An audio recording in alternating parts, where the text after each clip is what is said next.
আমরা যেসব টায়ার ব্যবহার শেষে ফেলে দেই সেগুলো কিভাবে পুনরায় ব্যবহার করা হয়। চীনে পুরনো টায়ারগুলোকে অত্যন্ত দক্ষতার সঙ্গে পুনর্ব্যবহার করে নতুন রূপ দেওয়া হয়। এই প্রক্রিয়াটি শুধু পরিবেশ রক্ষায় সহায়ক নয়, এটি একটি লাভজনক ব্যবসায়ও পরিণত হয়েছে। প্রথম ধাপে পুরনো টায়ারগুলো সংগ্রহ করা হয় এবং কারখানায় নিয়ে আসা হয়। সেখানে একটি গরম লোহার রড ব্যবহার করে টায়ারের বাইরের অংশটি ছেঁটে ফেলা হয়। এই প্রক্রিয়ার মাধ্যমে টায়ারের পুরনো দাগ, ফেটে যাওয়া অংশ এবং ব্যবহারজনিত গুলো মুছে ফেলা হয়। টায়ারটি সম্পূর্ণ মসৃণ এবং সমান করে তোলা হয় যেন এটি নতুন রূপ পেতে প্রস্তুত হয়। এরপর ছেঁটে নেওয়া টায়ারগুলো ধাতব তারের সাহায্যে ভাঁজ করা হয় এবং একটির মধ্যে আরেকটি ঢোকানো হয়। টায়ারগুলো ভাঁজ এবং সাজানো হলে পরবর্তী ধাপে এগুলোকে হাইড্রোলিক প্রেসের সাহায্যে চাপ দেওয়া হয়। এই চাপের মাধ্যমে টায়ারের গঠন আরো মজবুত এবং নির্দিষ্ট রূপ ধারণ করে। এরপর টায়ারে নতুন করে গ্রিপ যোগ করা হয়। এটি এমনভাবে করা হয় যেন টায়ারটি দেখতে এবং কার্যক্ষমতায় একদম নতুনের মতো মনে হয়। গ্রিপ যোগ করার পর টায়ারগুলোকে ভালোভাবে পলিশ করা হয়। এই পলিশ প্রক্রিয়ার মাধ্যমে টায়ারের উপরিভাগ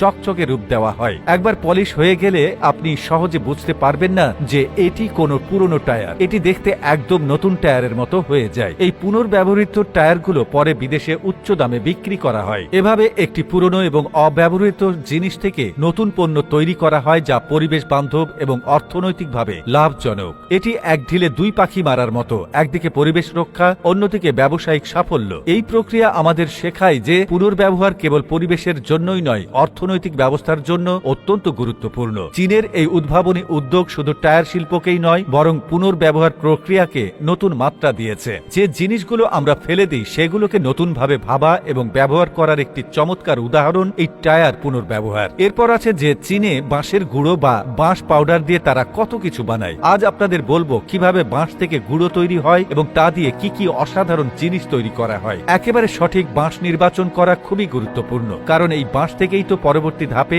ভালো মানের পণ্য তৈরি হবে। বাঁশগুলো ঝাড় থেকে কেটে নিয়ে আসা হয়। এরপর কনভেয়র বেল্টের মাধ্যমে এগুলোকে বিশেষ গ্রাইন্ডিং মেশিনে পাঠানো হয়। মেশিনটি বাঁশকে ছোট ছোট টুকরোতে কেটে ফেলে। কাটা বাঁশের টুকরোগুলো আবার কনভেয়র বেল্ট দিয়ে ট্রাকে তোলা হয় যাতে সেগুলো কারখানায় নিয়ে যাওয়া হয়। কারখানায় পৌঁছানোর পর বাঁশের এই টুকরোগুলোকে আরো মিহি করে গুঁড়োতে পরিণত করা হয়। এটি অত্যন্ত সূক্ষ্মভাবে করা হয় যাতে গুঁড়োর মান ভালো হয়। এই গুঁড়োকে বিভিন্ন কাজে ব্যবহার করা হয়। একটা দারুণ ব্যাপার কি জানেন, এই বাঁশের গুঁড়ো থেকে বিশেষ ধরনের কাঠের মতো প্ল্যাঙ্ক তৈরি করা হয়। এগুলো দেখতে কাঠের মতো হলেও আসলে বাঁশের তৈরি। এই প্ল্যাঙ্কগুলো দিয়ে আসবাবপত্র, মেঝে, এমনকি বাড়ি তৈরির কাজও করা হয়। প্ল্যাঙ্ক তৈরি করার সময় এগুলোকে উচ্চ তাপমাত্রায় চাপ দিয়ে মজবুত করা হয় যাতে টেকসই হয় এবং অনেক দিন।